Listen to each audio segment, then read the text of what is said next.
de las dos obras del Espíritu Santo. La primera obra es cuando Él nos convence de pecado y viene a morar en nosotros. Y entonces cada creyente se convierte en templo del Espíritu Santo. El Espíritu mora en nosotros y somos templo del Espíritu Santo. Esa es la primera obra, a través de la convicción que Él trae de pecado. Cuando se nos predica el Evangelio, invocamos a Jesucristo, lo recibimos y el Espíritu de Cristo, el Espíritu Santo, viene a morar en nosotros. De ahí para adelante somos templo del Espíritu y Él es el que nos da testimonio de que somos hijos de Dios. Tú no puedes decir soy hijo de Dios porque el pastor ha dicho, o soy hijo de Dios porque mis hermanos me dicen así. No, tú tienes que decir soy hijo de Dios por convicción del Espíritu. Porque si el Espíritu mora en ti, Él te da testimonio de que tú eres un hijo de Dios. Entonces estábamos viendo escrituras acerca de esta obra y el convencimiento del Espíritu Santo para nacer de nuevo y venir a morar en nosotros. Y también vimos la otra parte. El ministro José explicaba acerca de la siguiente obra, diríamos que es llamada en las escrituras el bautismo del Espíritu Santo, la llenura del Espíritu Santo o ungidos por el Espíritu Santo. Todo esto es con un propósito. ¿Cuál es el propósito? Digan poder. Poder de Dios. Hermanos, somos comisionados para predicar el Evangelio. Yo no me avergüenzo del Evangelio porque es poder de Dios para salvación. Amén.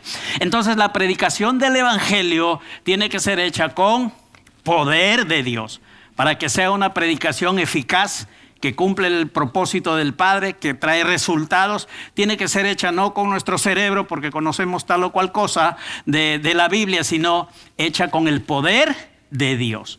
Pablo decía que él no había llegado a predicar el Evangelio con palabras de humana sabiduría, sino con potencia de señales y en el poder del Espíritu Santo. Así es que la siguiente obra del Espíritu, una vez que ya mora en ti, que te da testimonio que eres un hijo de Dios, es que te va a ungir, te va a bautizar, te va a llenar de poder para la predicación del Evangelio.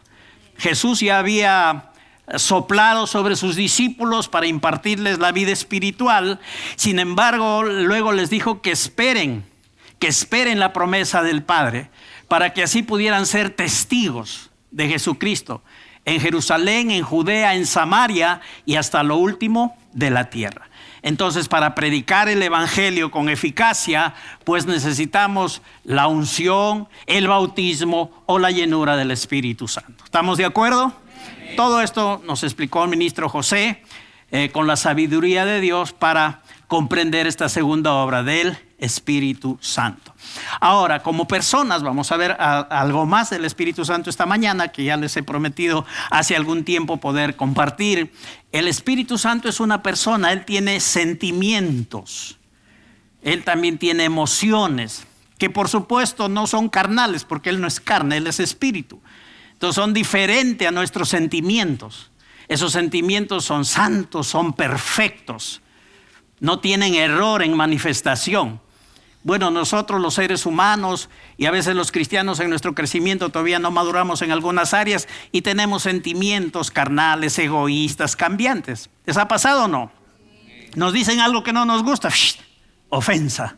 Sale ese sentimiento ahí a molestar y a impedir que vivamos dentro de la voluntad de Dios. Cuando ya maduramos, tratamos con eso. No nos ofendemos por nada ni por nadie. Algunos lo llaman esto la unción del pato. Al pato todo le resbala. Métele agua, no le entra nada. Todo le resbala.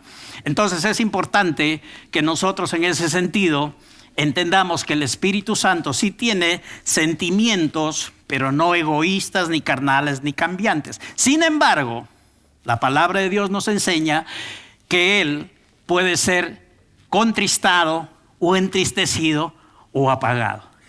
Y cuando esto pasa con el Espíritu Santo, Él tiene toda la razón del mundo, todo el derecho.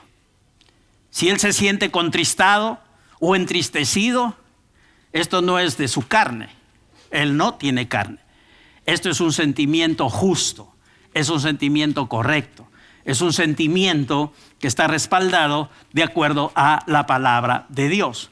Él puede llegar a estar triste por algunas cosas que los creyentes pueden hacer contrarios a la palabra de Dios que él mismo inspiró. Si alguien va contra la palabra de Dios, va contra el Espíritu Santo. ¿Cuál es la razón? El Espíritu Santo inspiró la palabra de Dios. Entonces, conforme a lo prometido, esta mañana vamos a ver acerca de lo que realmente contrista o realmente entristece al Espíritu Santo. Debemos tener una comunión con el Espíritu que no esté basada en que el Espíritu está apagado, que el Espíritu está triste por causa nuestra, sino que nuestra comunión debe ser llevada a cabo siguiendo la palabra, siguiendo su guía, y entonces tener una preciosa comunión, una excelente asociación con el Espíritu Santo de Dios que mora en nosotros. ¿Qué nos dice la palabra respecto a lo que realmente entristece al Espíritu Santo? De repente alguno tiene ideas, alguno tiene pensamientos, las desobediencias más feas, inmorales. Eso contrista al Espíritu Santo, pero siempre nuestra manera de pensar no tiene la razón. Quien tiene la razón es la palabra de Dios. Entonces vamos a ver aquí Efesios capítulo 4, versos 29 y 30. No pareciera que esto puede contristar al Espíritu Santo, pero la Escritura dice que esto que vamos a ver contrista al Espíritu Santo. Entonces es para tener cuidado. Vamos a tratar el tema y realmente vamos a ser ministrados y ayudados grandemente en este sentido. Efesios 4, 29 y 30. ¿Qué nos dice la Escritura? Primero vamos a leer en la traducción de Reina Valera y nos dice así: ninguna palabra corrompida salga de vuestra boca, sino la que sea buena para la necesaria edificación, a fin de dar gracia a los oyentes. Y este verso 30 está ligado al verso 29. Primero dice que ninguna palabra corrompida salga de nuestra boca, sino la que sea buena, necesaria para la edificación, a fin de dar gracia a los oyentes. Y luego viene y, o sea que están ligados el verso 29 y el verso 30. Se mantiene la línea de pensamiento, están unidos. No se está tratando de otro tema el verso 30, sino está ligado a lo que dice el verso 29. ¿A qué? A que ninguna palabra corrompida salga de nuestra boca. Y luego el verso 30 dice: y no contristéis al Espíritu Santo de Dios, con el cual fuisteis sellados para el día de la redención. Ahora les voy a leer en la versión de la Biblia de las Américas. La Biblia de las Américas dice así, un poquito más claro y en algún punto está más, diríamos, sujeta esta traducción a los originales en el griego, ¿ya? En la versión latinoamericana, en la versión de la Biblia de las Américas, dice así. Este mismo pasaje de Efesios 4, 29, 30 dice: no salga de vuestra boca ninguna palabra mala, sino solo la que sea buena para edificación según la necesidad. Esto nos da otra idea distinta a lo que hemos visto en Reina Valera. Les vuelvo a repetir, estuve estudiando estas traducciones y esta es la que más se asemeja, la que más está en línea con los originales.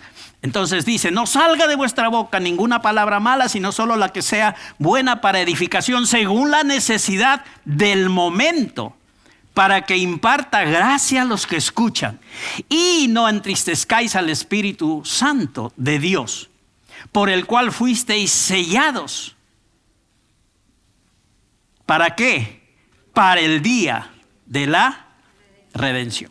Entonces, en esta traducción hay algo que aclara un poco el panorama, que no necesariamente está igual a lo que había traducido Reina Valera. Entonces vayamos haciendo un estudio por las palabras que componen estos versículos que acabamos de leer en el original. Cuando oímos de que ninguna palabra corrompida o mala, como traduce la Biblia de las Américas, a veces oír de palabras corrompidas pues es estar pensando en palabras soeces, palabras vulgares, ¿no? Esa es la idea, no hables palabras corrompidas. Pero resulta que el término corromper, usado en el original, es sapros. El término sapros es que no uses ninguna palabra que no valga nada, ninguna palabra inútil. Noten que sapros no habla de palabras soeces o vulgares, o esas palabras recontrafeas, que algunos por barajarla dicen subiditas de tono nomás, todavía dicen subiditas. Son tan subidotas, pero dicen subiditas de tono. ¿Ok? No habla de palabras soeces, subiditas de tono, sino habla de palabras sencillamente que no valen, que son inútiles. En cambio, para las otras palabras soeces se usa el término poneros. Cuando la Biblia usa poneros, entonces está hablando de palabra malvada, perversa, criminal, maligna, malcriada. Pero aquí no se usa poneros, sino sapros. Y sapros es palabra inútil. Entonces, ¿qué nos está diciendo la Escritura? Que ninguna palabra inútil, que no valga, que no tenga sentido, salga de nuestra boca. Y esta es una excelente advertencia, hermanos, porque ustedes y yo y todos los seres humanos que tenemos un lenguaje sabemos que las palabras es lo que más usamos, pero lo que menos cuidamos. Aquí se cumple aquel dicho que dice, tú hablas porque tienes boca, o porque tienes la lengua suelta o larga, ¿no? Entonces poco se cuida lo de las palabras, pero de acuerdo a la Escritura, realmente es tan importante para no contristar al Espíritu Santo que cuidemos nuestras palabras, que no salgan palabras inútiles, que no valgan nada. No tienen que ser malvadas, perversas, criminales, malcriadas, no. Sino tan solo date cuenta que si esa palabra no es útil, es inútil y no edifica, entonces es una palabra sapros que no debe salir de tu boca. Esto es como para morderse la lengua, ¿verdad? Porque hay que tener cuidado. Como les digo, lo que más usamos a veces y lo que menos cuidamos es nuestras palabras. Pero gloria a Dios por la advertencia y por la guía de la Escritura que nos da entendimiento de que al hablar palabras vanas, inútiles, el Espíritu Santo se contrista. No es que tiene que ser un pecado inmoral escandaloso para que el Espíritu se contriste, pero por palabras inútiles que no son de gracia, por palabras que no edifican, por palabras que contradicen la obra de Jesucristo, el Espíritu Santo se contrista. Porque si las personas y los hijos de Dios, esta es una epístola escrita para hijos de Dios creyentes, hablan cualquier cosa como se les ocurre, entonces caen sencillamente en el ámbito de estar contristando al Espíritu Santo de Dios, con el cual han sido sellados para el día de la redención. No tenemos que usar palabras terrenales de las que usábamos hace muchos años insistentemente, o sea, palabras vanas. Como no hay tema de conversación, vamos hablando de cualquier cosa, pero más nos gusta hablar de los vecinos, ¿no? O de los hermanos, o de otros temas. Nunca nadie habla de que yo soy así, esto me pasa a mí. Generalmente estamos pensando en opiniones hacia otras personas. Entonces dice la Escritura que no tenemos que usar palabras terrenales que usábamos antes de conocer a Cristo y que lindan contradiciendo la palabra de Dios que nos está siendo ministrada. Ninguna palabra corrompida salga, proceda, parta, sea liberada, sea difundida por su boca. Significa esta palabra salir. Ninguna palabra difundas a través de tu boca. No dejes que procedan de ti, ni partan, ni sean liberadas palabras que no valen nada, que son inútiles, que no tienen propósito de edificar, porque las palabras que el Padre quiere que hablemos y que el Espíritu Santo inspiró son palabras que tienen que ser buenas. De acuerdo a lo que dice Reina Valera, vamos a considerarlo, dice que sean buenas para la necesaria edificación. Entonces nuestras palabras no tienen que juzgar, ni maldecir, no tienen que hablar mal de la gente, ni murmurar. Nuestras palabras tienen que ser de edificación, a fin de dar gracia a los oyentes. Y entonces ahorita estamos meditando y dándonos cuenta cómo es que no cuidamos la lengua. Y cómo con tal de hablar y tener tema de conversación, no importa lo que se hable, y a veces uno resulta hablando cosas no ofensivas, no vulgares, no soeces, pero que la Biblia nos enseña que pueden contristar al Espíritu Santo de Dios, con el cual hemos sido sellados para el día de la redención. Espero muchos amenes de las hermanitas. Ellas son las que tienen más problema con esto de las palabras. A los hermanos también, pero más las mujeres, ¿no? Las mujeres dicen que hablan el doble, creo, o el triple de nosotros. Entonces es importante, iglesia, es importante para no contristar al Espíritu Santo que ninguna palabra, ¿no? Dice ninguna. Que ni siquiera una dice. Ay, el Señor, se pasó el Señor. Que ni siquiera una palabra. Bueno, así está la Escritura y Él nos va a ayudar a que si tenemos disposición en el corazón, nosotros podamos seguir en obediencia a la palabra que nos está siendo revelada. Ahora encontramos aquí el término no contristéis al Espíritu. La palabra griega aquí es lupeo, que significa afligir, angustiar, causar tristeza. Lupeo, afligir, angustiar, causar tristeza. Entonces, cuando la Biblia nos dice que no contristemos, nos está diciendo no aflijas, no angusties, no causes tristeza. ¿A que el Espíritu Santo se aflige, se angustia? Entonces es igualito a mí. No, porque Él es Espíritu y sus sentimientos son perfectos. ¿Ok? Él no es carnal, no se aflige ni se angustia por cualquier cosa, sino por lo que la palabra dice. Cuando nosotros estamos hablando palabras que no son de gracia, nosotros somos del pacto de la gracia, iglesia. Somos salvos por la gracia de Dios. Se nos ha sido dada la palabra de la gracia de Dios, el evangelio de la gracia de Dios, el evangelio de la reconciliación. Y es necesario entender que nuestra boca tiene que estar fluyendo con ese tipo de palabras, y no palabras inútiles y vanas, de que con tal que hablemos para tener tema de conversación, entonces de lo que sea vamos hablando. Entonces no, iglesia. Porque esto contrista al Espíritu Santo. Pues la gente hace y habla de todo lo que quiere y entonces después se pregunta, pero oye, el Espíritu Santo no me oye, no lo siento, no esto, no lo otro. Es que lo tienen contristado al Espíritu o apagado. Lo tienen entristecido al Espíritu Santo. ¿Por qué? Por hablar palabras inútiles que no valen nada, que aunque no son tan ofensivas para los hombres, no son ni soeces ni vulgares, sin embargo, contristan al Espíritu Santo, con el cual hemos sido sellados para el día de la redención. Ahora yo paso a la Biblia de las Américas, que fue la segunda versión que leí. Ahí dice que no salga de nuestra boca ninguna mala palabra, sino la que sea buena para edificación según la necesidad. Esto es bueno, esto está en línea con los originales. Digan, según la necesidad. Hermanos, hay necesidades en nuestra vida en todo tiempo. Hay gente que tiene necesidad de ser ayudada y restaurada. Entonces nuestra boca tiene que ser de ayuda y restauración, no de juzgamiento, ni de chisme, ni de murmuración.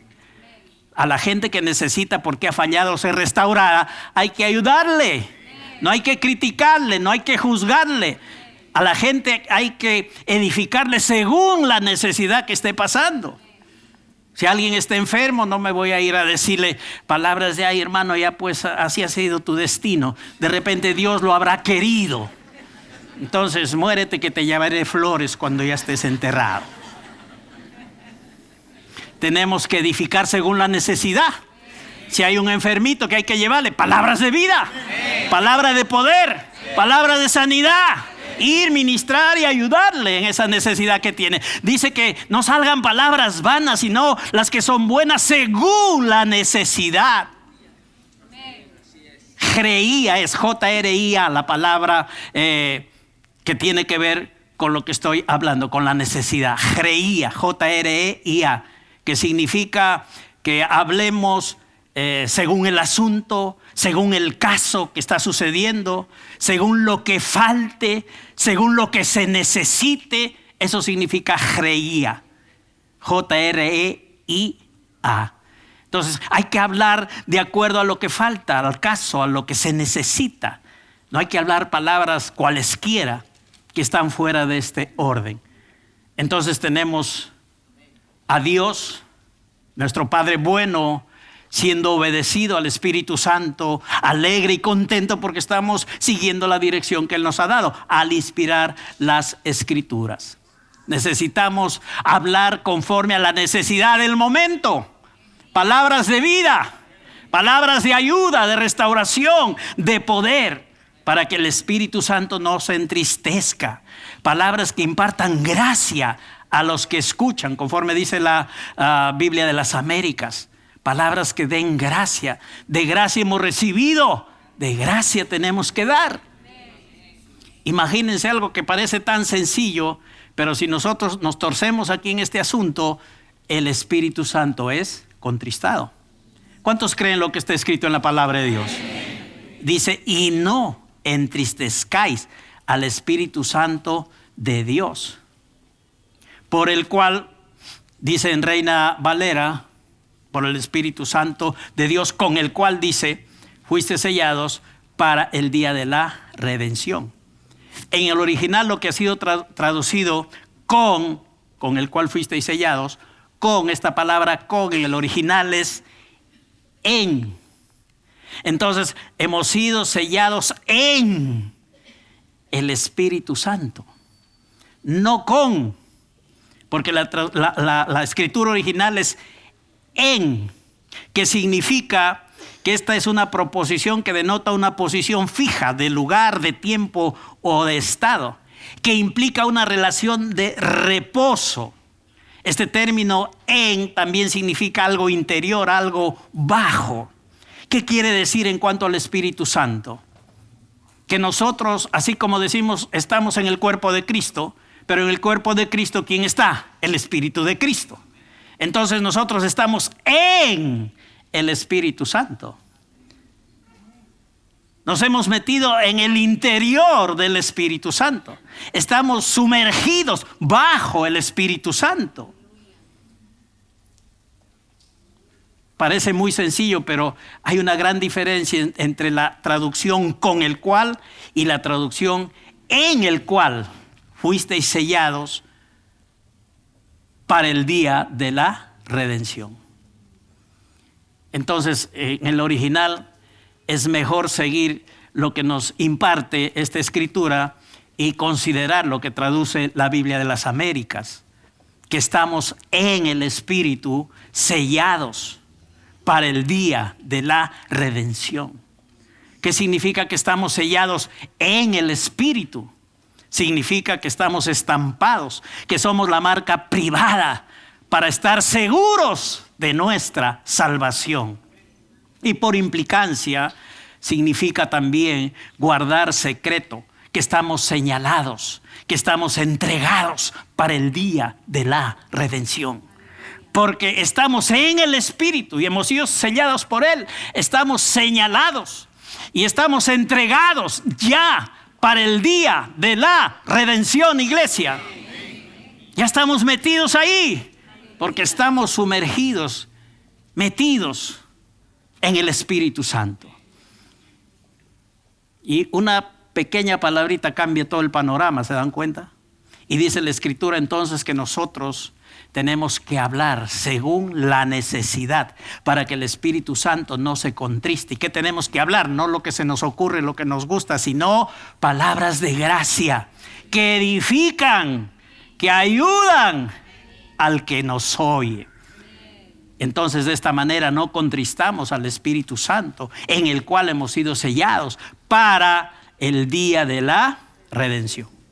Hay mucha gente que obviamente no conoce de esto y piensan que el Espíritu Santo se contrista en las iglesias que son así legalistas y que viven por lo exterior y se ven que una hermanita se le pasó la mano con el maquillaje, entonces dicen que está contristando al Espíritu. No, sencillamente está más fea de lo que era, pero ya no importa.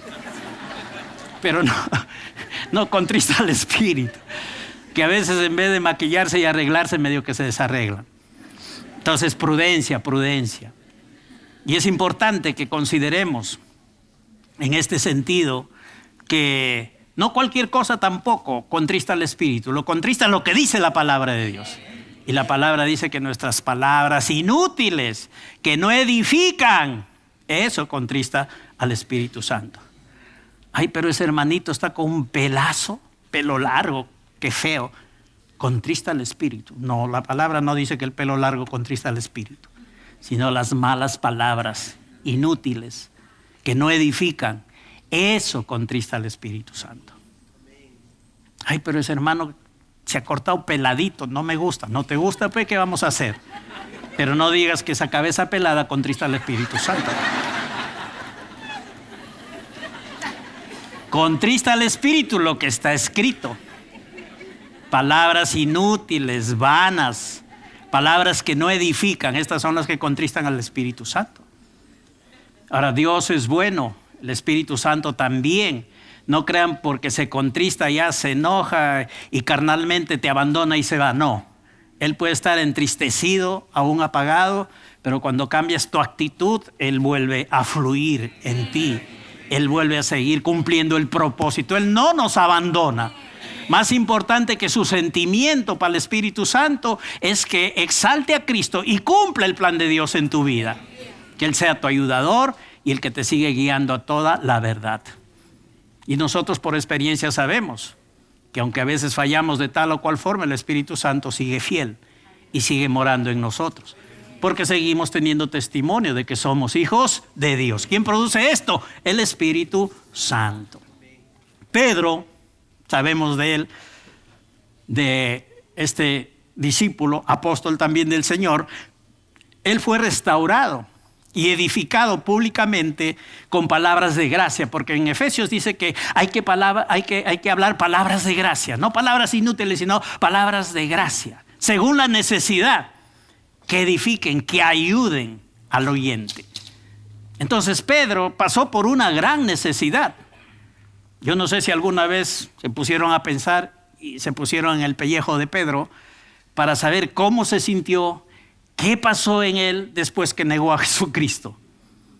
El Señor le advirtió 3 veces, iba a negarlo, y Pedro no trató con eso y pasó lo que dijo Jesús. Y lo negó 3 veces, con maldición de yapa, porque no solo negó, sino la Biblia dice que él maldijo a Jesús. ¿Se imaginan? ¿Cómo habrá estado ese Pedro, hermanos, después de que se dio cuenta, se arrepintió, lloró y todo? Pero ¿cuál habrá sido su sentir de Pedro?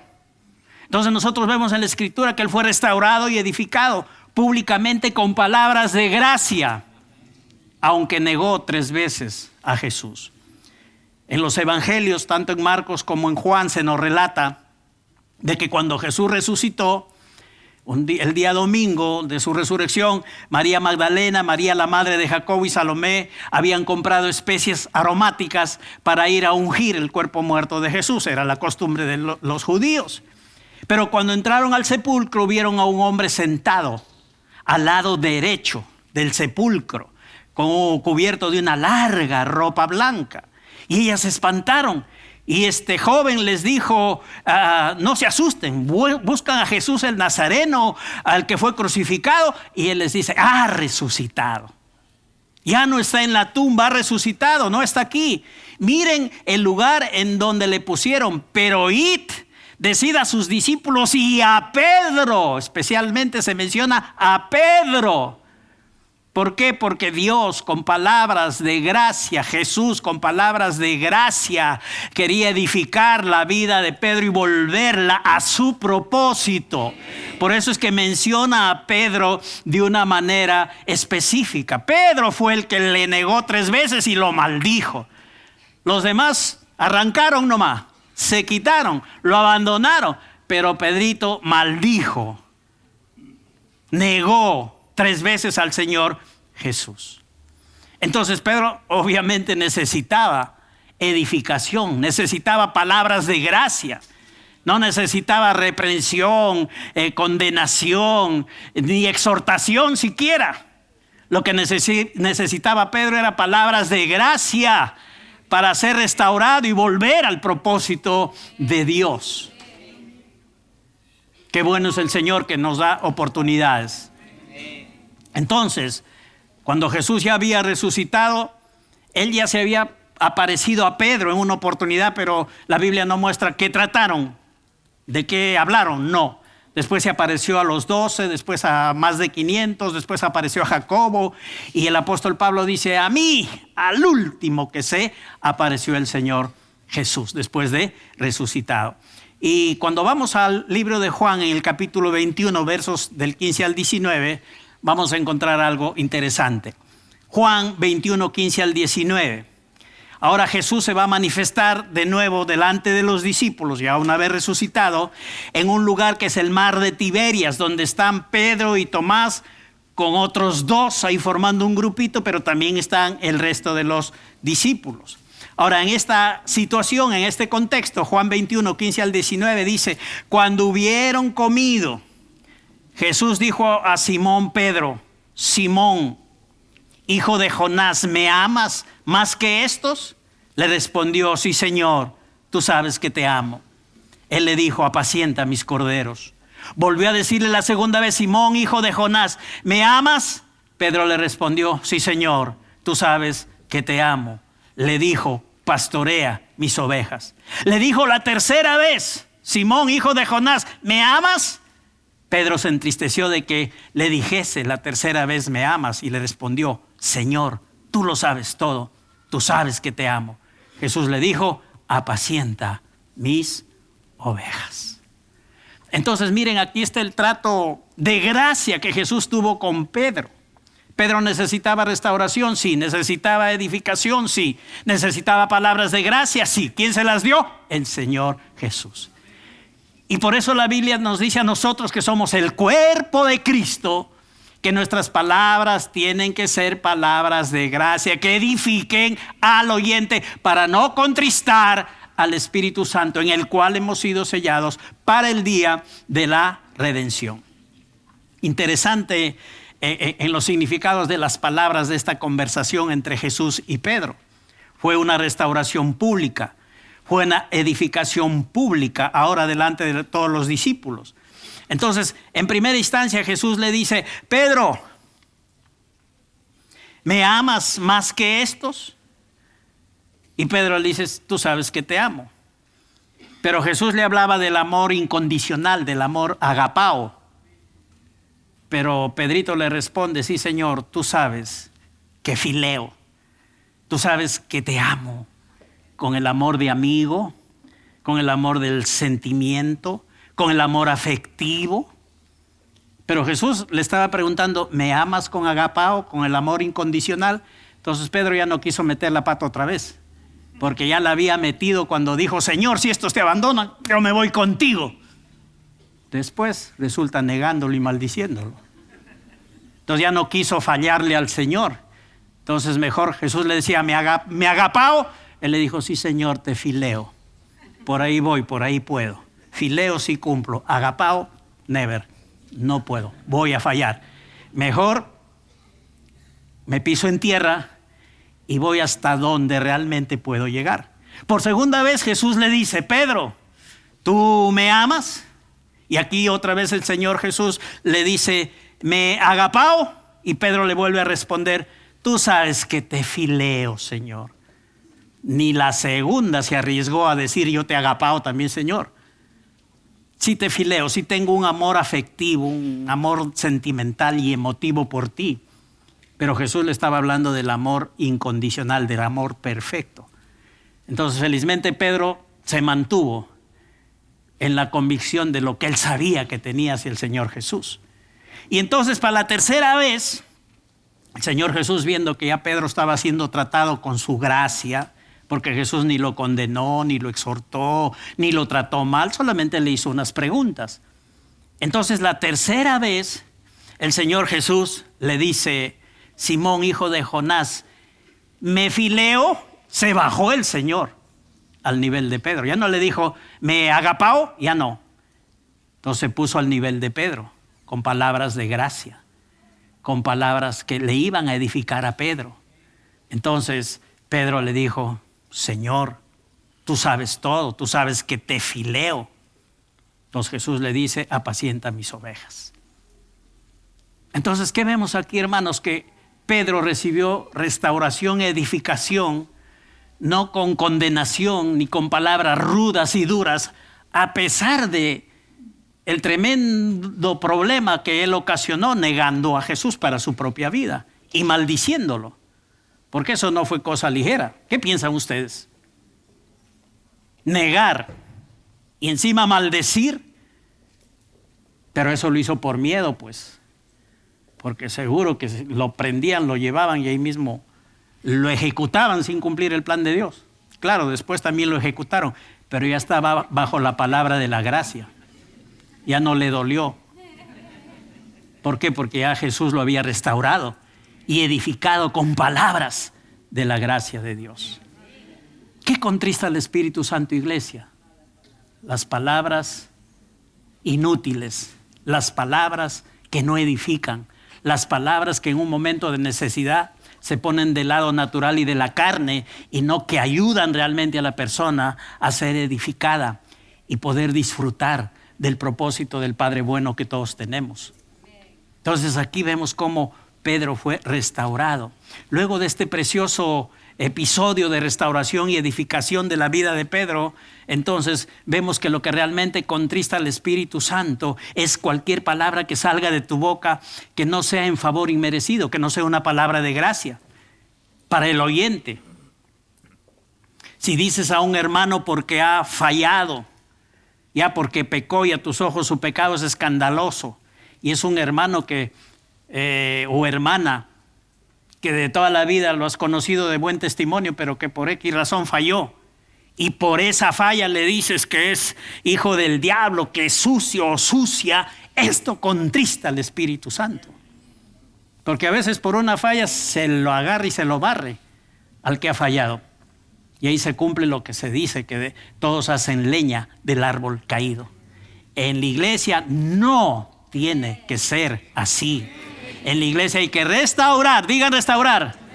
Restaurar con palabras de gracia, así como Jesús lo hizo con Pedro. Nunca se olviden de esto, hermanos. Nunca se olviden de esto. ¿Por qué contrista esto al Espíritu? Porque estás hablando de un miembro del cuerpo de Cristo. Claro, ha fallado. Y seguramente el dolorazo que tiene a causa de su falla, de su pecado, igual el que tuvo Pedro cuando negó y maldijo a Jesús, pero por esa persona Cristo murió. Y a esa persona Cristo lo lavó. Y para esa persona la sangre de Cristo está vigente. Y da testimonio y clama perdón, favor, misericordia. Porque esto es lo que hace la sangre de Cristo. Amén. Jesús también se contristaba. Jesús también se enojaba y se entristecía. A veces pensamos que Jesús era pura miel, que solo palabras bonitas de bendición, pero Jesús también se enojaba por ciertas actitudes, así como el Espíritu se enoja por las palabras inútiles, palabras que no edifican, palabras vanas, palabras que juzgan y murmuran. Jesús también. Jesús y el Espíritu tienen el mismo sentir. Jesús y el Espíritu están siempre en sintonía o en armonía. Jesús se afligió y se entristeció. ¿Cuándo pasó esto? En una ocasión Jesús estaba en la sinagoga, había un hombre que tenía la mano seca, dice el relato, y le acechaban a Jesús los fariseos, ahí estaban los escribas, todos ellos, para ver si en el día de reposo sanaba a este hombre de la mano seca, para poder acusarle.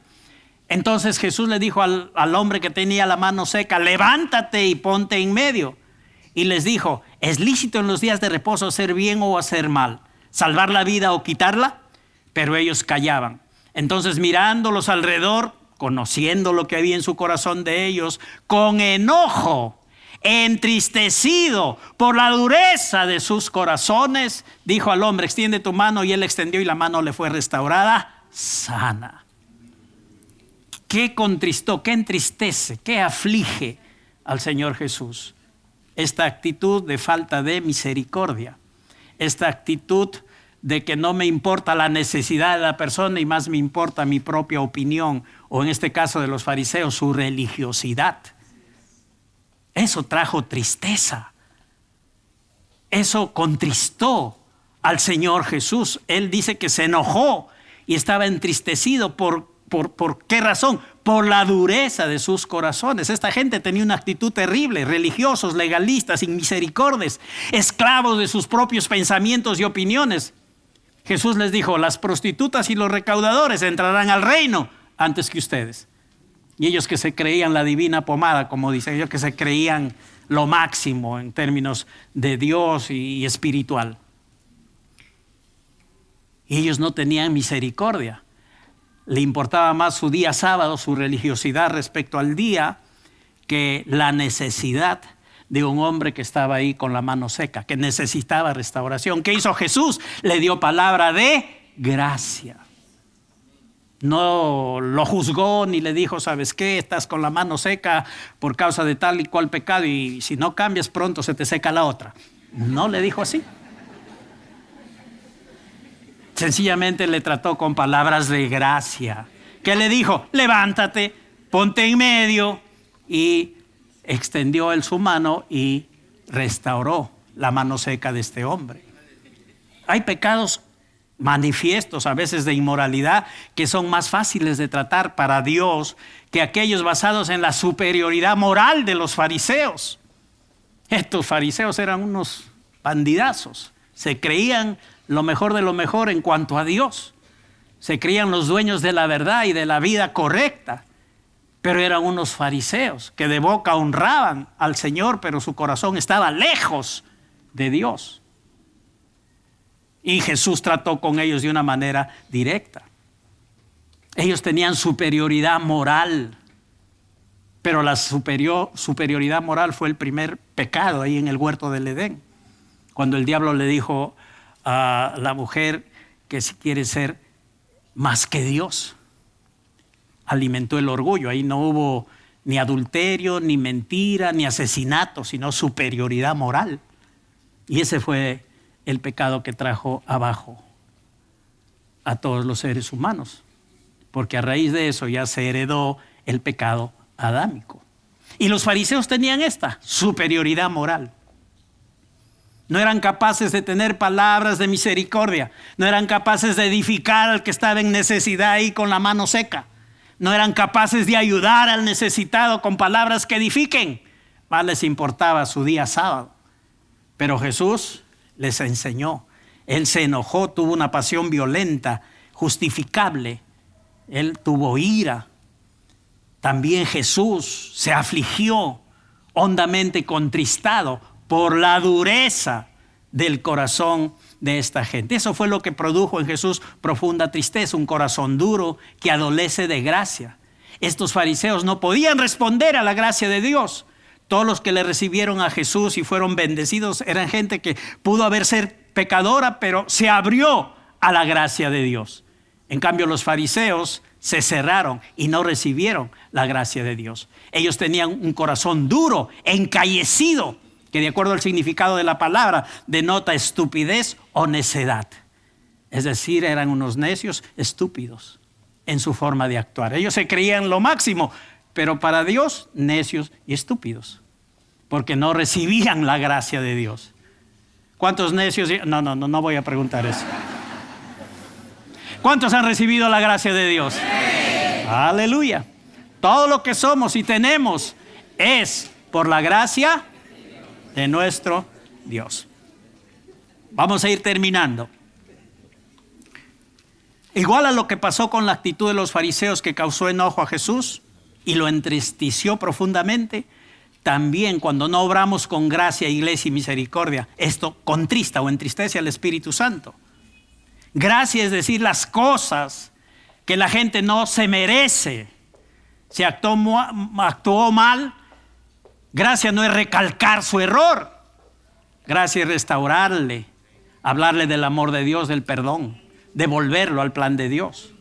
Eso es gracia, darle algo que no se merece, porque lo que se merece es una reprimenda y una chancleteada por todo lo que ha hecho. Y de repente se lo advirtieron, pero igual lo hizo. Pero ¿qué tenemos que dar? Palabras de gracia. Es así como debemos afirmarnos los creyentes los unos a los otros. Hay que ayudarnos, iglesia. Hay que edificarnos. Si pasamos por problemas, por pecados, por desobediencias, tenemos que esperar de la iglesia Restauración, siguiendo el ejemplo y el modelo de Jesucristo, que restauró a un Pedro que le negó, que lo maldijo, y él le habló palabras de gracia y lo volvió otra vez a su propósito. Finalmente, en Efesios 5:1 la Biblia dice, después de hablar de que no hablemos palabras corrompidas, porque estas van a contristar al Espíritu Santo, en Efesios 5:1, pegado también a lo del capítulo 4, dice, por tanto imiten a Dios como hijos muy amados. Nueva versión internacional, entonces ya no se los digo yo, nos dice la palabra de Dios. Por tanto, imiten a Dios como hijos muy amados. ¿Tienes conciencia de que eres un hijo muy amado del Señor? Eso es lo que dice la Escritura, que Dios te ama y te ama como ni siquiera tienes idea. Eres un muy hijo amado de Dios, o un hijo muy amado del Señor. Te ama a ti el Señor y tú debes amar a los demás con el mismo amor que Él ama a Jesús. Y el Padre, hermanos, tuvo cuidado, aún Jesús siendo sin mancha, sin pecado, tuvo cuidado de afirmarlo con palabras de gracia. Él no había hecho ningún milagro, no había entrado todavía al cumplimiento de la voluntad de Dios en el ministerio. Sin embargo, el Señor ya le dio palabras de gracia. No esperó que hiciera algo, que se portara bien, que estuviera llevando a cabo el propósito en el ministerio. No, porque cuando fue bautizado, los cielos se abrieron y entonces apareció el Espíritu Santo viniendo sobre Jesús y una voz en el cielo que decía, este es mi Hijo amado, en Él yo tengo complacencia, en Él me complazco. Él me hace feliz. Y Jesús no había hecho todavía ni un milagro, no había comenzado su ministerio y Dios lo afirmó. ¿Y cuándo sucedió esto? En el río Jordán, cerca del Mar Muerto, el lugar más bajo del planeta Tierra, como 400 metros bajo el nivel del mar. Y en el lugar más bajo, cuando estaba en el lugar más bajo, esto tiene una connotación ilustrativa para nosotros. El Padre afirmó a Jesús diciendo, este es mi Hijo amado en el cual yo tengo complacencia. Entonces, cuando Jesús estaba en lo más bajo, el Padre lo afirmó. Pero hubo otra ocasión, hubo otro momento donde el Padre hizo lo mismo. Y Jesús se encontraba en el monte más alto, que es el monte Hermón, en el monte de la Transfiguración. Y ese monte está como a 3,000 metros sobre el nivel del mar. Y entonces ahí también otra vez el Padre igual lo afirma. Primero lo afirmó en el Jordán, en el lugar más bajo, diciendo, este es mi Hijo amado, en Él me complazco. Luego está en el lugar más alto, en el monte Hermón, y el Padre también ahí le da palabras de gracia y de afirmación a Jesús. Y ahí también están las palabras, este es mi Hijo amado, en quien yo tengo complacencia. Tenemos que ser imitadores de Dios como hijos amados, muy amados del Señor. El Padre afirmó a su Hijo Jesús. Para los que hemos orado y consagrado a sus niños hoy día, y en general para todos los que tienen hijos en casa, que de repente hace años que fueron consagrados, pero están todavía ahí con ustedes, están niños o adolescentes, tenemos que afirmar a nuestros hijos en las buenas o en las malas, en lo bajo o en lo alto, cuando hacen el bien, pero cuando no lo hacen, palabras de gracia, hay que afirmarlos. Y cuando están también haciendo todo chévere, bien, ok, obedientes, también hay que afirmarlos. Jesús fue afirmado 400 metros bajo el nivel del mar y 3,000 metros sobre el nivel del mar. Entonces tenemos que afirmar en todo tiempo a nuestros hijos, y así imitamos a Dios como hijos amados. Palabras de gracia. A veces pensamos que con la rezondrada y con la ley vamos a cambiar a los hijos. No funciona. Satisface nuestra carne porque se nos va la cólera, pero en el hijo no hay efecto. ¿Qué es lo que cambia? La gracia.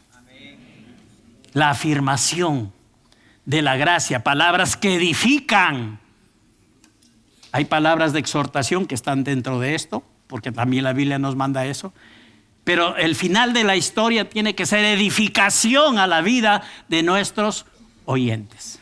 Entonces ahí estamos imitando y afirmando a nuestros hijos como hijos amados que somos del Señor, imitando a nuestro Padre bueno. Amén, iglesia. Ya sabemos qué es lo que contrista entonces al Espíritu Santo, a Jesús mismo. Es palabras vanas, inútiles, palabras que no edifican. Esto contrista al Espíritu Santo. Tenemos que ayudar a nuestros hijos, iglesia, padres, madres, a afirmarlos aun cuando fallen, ministrarles la palabra, el plan de Dios, el propósito, palabras de gracia, palabras de fe. Y entonces los cambios vendrán de parte del Señor, porque nosotros no podemos cambiar a los hijos. Podemos penquearlos, sí, pero no podemos cambiarlos, porque el hijo a veces bajo la penca se vuelve más rebelde. Cuando ya está grandecito, ya ni con penca. Sí, cuando están niños hay que corregirlos y con la sabiduría de Dios, y la palabra nos enseña.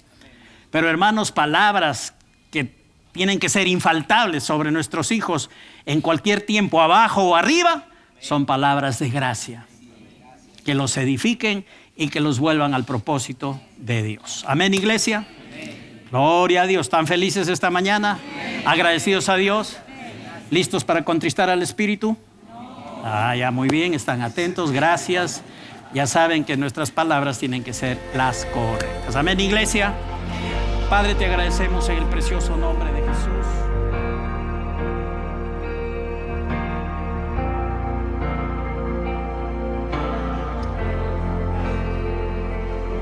Que te cubra con su gracia hasta 1000 generaciones, tu familia y tus hijos y los hijos de tus hijos.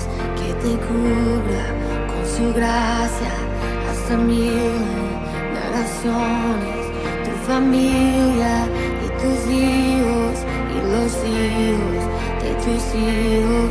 Que te cubra con su gracia hasta 1000 generaciones, tu familia y tus hijos y los hijos de tus hijos.